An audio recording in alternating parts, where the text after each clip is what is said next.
Você já percebeu que às vezes a gente reage ao comportamento dos nossos filhos como uma intensidade que nem a gente entende? Eles fazem algo que é muito simples. Uma birra, uma resposta às vezes um pouco atravessada, ou um choro que é um pouquinho mais insistente, e de repente parece que alguma coisa dentro da gente aperta ou explode. Na maioria das vezes, não é exatamente sobre o que os nossos filhos nos fizeram. É sobre o que essa atitude deles ativou em nós. E se eu te dissesse que muitas vezes o que mais nos irrita nos nossos filhos é exatamente o que ainda dói dentro da gente. Para quem ainda não me conhece, eu sou a Maria Isabel, eu sou psicopedagoga, especialista em desenvolvimento infantil e criadora do método O Código Invisível da Infância. Aqui nesse canal eu uno ciência, vínculo e também práticas integrativas para ajudar mães a compreenderem o comportamento dos filhos com consciência, com leveza e amor. Porque criar um filho é, antes de tudo, um caminho que a gente trilha de conhecimento e de cura interior. Muitas mães chegam até mim me dizendo: Maria Isabel, eu perco a paciência muito fácil. E depois é horrível porque eu fico me sentindo muito culpada. Eu até sei o que eu deveria fazer, mas na hora parece que eu travo e eu explodo. E o mais curioso é que a maioria delas sabe o que está acontecendo com os filhos, mas não sabe o que está acontecendo dentro delas.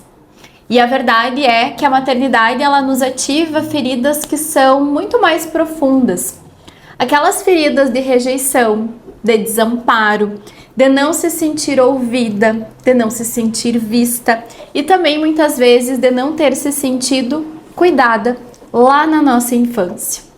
E aí, quando essas dores elas não são curadas, a gente começa a reagir no mundo a partir delas.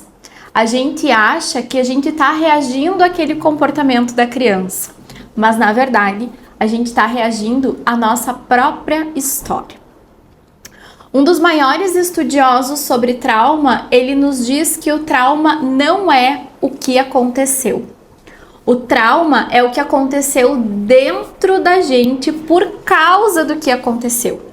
Então, o trauma ele não é o evento em si, ele é a desconexão. É o momento em que o corpo aprendeu a se proteger e aí o coração aprendeu a se calar. Na infância, quando uma emoção ela não é acolhida, o cérebro ele cria atalhos. Ele congela, ele foge, ou então ele ataca para sobreviver. E são esses atalhos que se tornam padrões de resposta. E mais tarde a gente acaba repetindo sem perceber. Porque o nosso cérebro ele opera por modelos internos. Ou seja, tudo aquilo que você viveu e não resolveu se transforma num programa meio que automático. É como que a gente criasse aquele ciclo sempre repetindo. E toda vez que uma situação se parece com aquilo que a gente viveu no passado, o nosso corpo ele reage como se a gente estivesse vivendo aquilo lá de novo, de uma forma automática. E aí que o nosso filho, ele vira o nosso espelho. Ele ativa, sem querer, partes nossas que ainda pedem e ainda precisam de acolhimento. Por isso não é que você perde o controle. É que o corpo, ele assume o comando muito antes da nossa consciência chegar. E aí eu quero perguntar para vocês se vocês sabem por que isso acontece. O nosso corpo, ele se acostuma com alguns estados emocionais, tanto positivos quanto negativos. Mas geralmente o que predomina na população, do modo geral, são os sentimentos de raiva, de medo, de controle, de ansiedade. E todos esses sentimentos viram vícios químicos. E o cérebro dispara os mesmos hormônios. E o corpo reage antes mesmo que a gente consiga pensar, raciocinar. E para mudar um comportamento e também para que a gente consiga mudar esses estados emocionais, não basta que a gente entenda ou então que a gente simplesmente queira. É preciso que a gente interrompa o padrão antigo e crie um novo caminho neural. E a boa notícia que eu trago para vocês aqui é que o nosso cérebro ele é plástico. Isso quer dizer, ele muda. E a neuroplasticidade é a capacidade do cérebro de mudar, de criar novos caminhos, de desfazer esses velhos padrões e aprender maneiras diferentes de pensar, de sentir e também de reagir. Por muito tempo se acreditava que o cérebro terminava de se desenvolver na infância. Hoje a ciência sabe justamente o contrário. O cérebro muda durante toda a nossa vida. Basta que a gente dê a ele novas experiências. Então, a partir desse conhecimento sobre neuroplasticidade, significa que nada está condenado a ser como sempre foi. Nem o seu jeito de reagir, nem o jeito do seu filho e nem o padrão emocional que você herdou lá da sua família. O nosso cérebro está sempre escolhendo reforçar os caminhos antigos, que são as nossas reações automáticas, ou então criar novos caminhos, novas rotas com respostas muito mais conscientes. E ele escolhe isso com base em tudo aquilo que você repete. E é por isso que eu gosto de trazer um exemplo que ele é bastante didático para ficar realmente claro o que é a neuroplasticidade na prática. Por isso, imagina o cérebro como um campo cheio de grama. Se você sempre anda pelo mesmo caminho, a grama vai ficando amassada. Esse é o caminho automático, que são as nossas reações do dia a dia, como gritar, travar, explodir, evitar, fugir. Agora, quando você decide fazer diferente, é como abrir uma nova trilha no meio da grama. No começo até parece um pouco esquisito, parece difícil, parece que a gente está fazendo alguma coisa errada. Mas se você repete, essa trilha ela vai ficando um pouquinho mais clara e aquela trilha antiga começa a desaparecer. Isso é a neuroplasticidade acontecendo.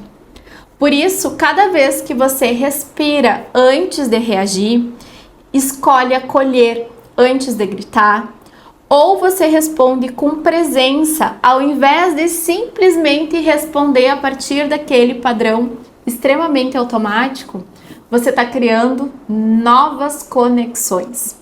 São novos caminhos emocionais que começam a surgir. E a partir disso, novas possibilidades de vínculo.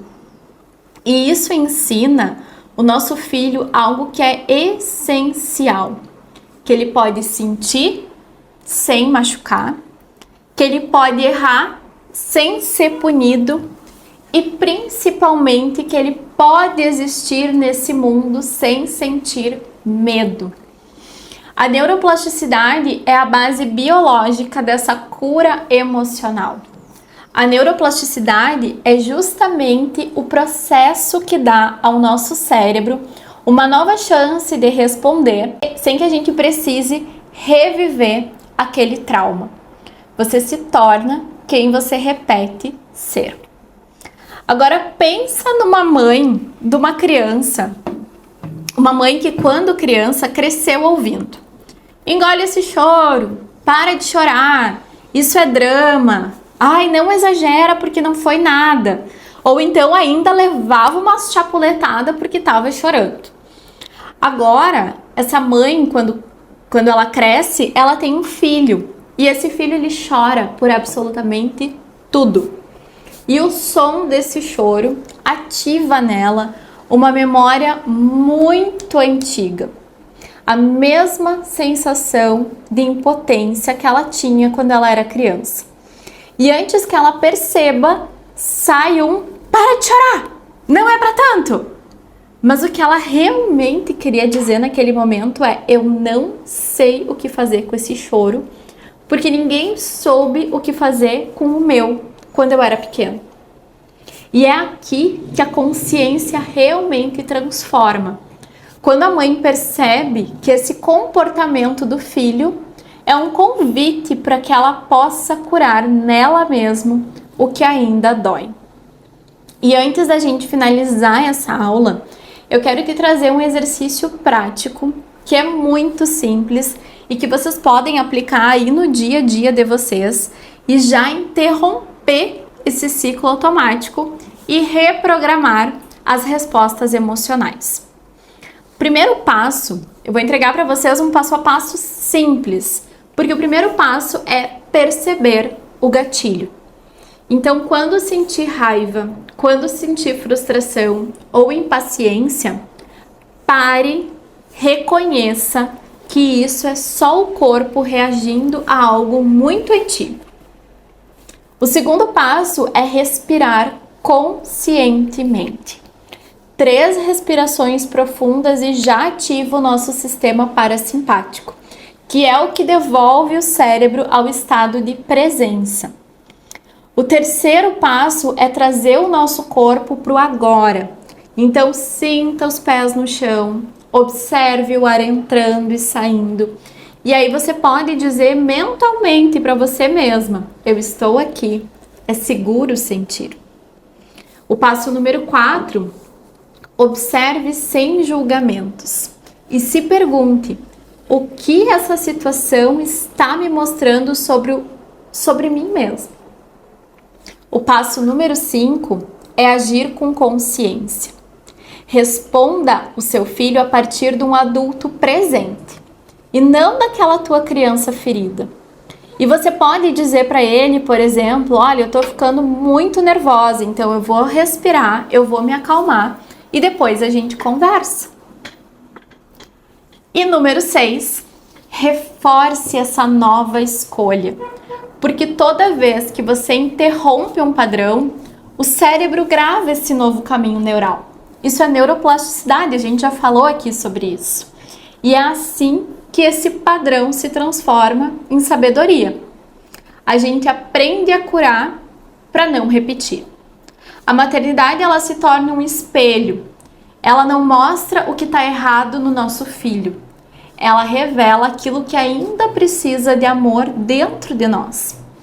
E quando você cura uma ferida, você não está apenas se libertando, mas você está libertando as próximas gerações que vão vir a partir de você.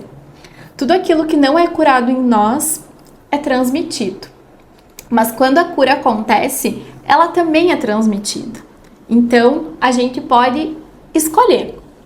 E quando você escolhe mudar o seu estado emocional, você muda a sua frequência e o seu campo vibra diferente. Parece mágica, mas aí a casa muda, a criança sente e esse vínculo ele se reorganiza. Então, toda vez que você escolher respirar ao invés de gritar, toda vez que você escolher acolher ao invés de reprimir, você está dizendo para o seu filho: eu estou quebrando um ciclo. E aí a mudança começa dentro de você, porque você se torna quem você repete ser. E o reflexo aparece fora. Curar-se é o maior presente que você pode dar para o seu filho. Então, a partir de hoje, fica o convite para vocês fazerem novas escolhas, criarem novos caminhos. E se essa aula foi importante para você, eu quero te pedir para que você se inscreva no canal e compartilhe com outras mães que estão prontas para curar a dor e não repeti-las. E na próxima aula a gente vai conversar sobre muitos pais que acreditam que colocar o filho em terapia vai resolver tudo, mas eles esquecem de olhar para si próprios. Então eu vejo vocês na nossa próxima aula.